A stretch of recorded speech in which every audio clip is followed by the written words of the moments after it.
मेरे बहुत शुरुआती करियर में 82 में मैंने पाटन का दौरा किया था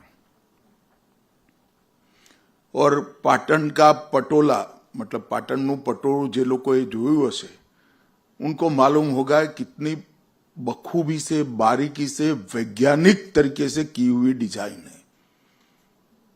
तो मेरा उनके घर चाय पान था। मैं बहुत छोटा आदमी था। एक केसी पटेल कार्यकर्ता मुझे उनके घर पे ले गए। मेरी इच्छा थी कि ये परिवार को देखें। उनके घर पर ले गए।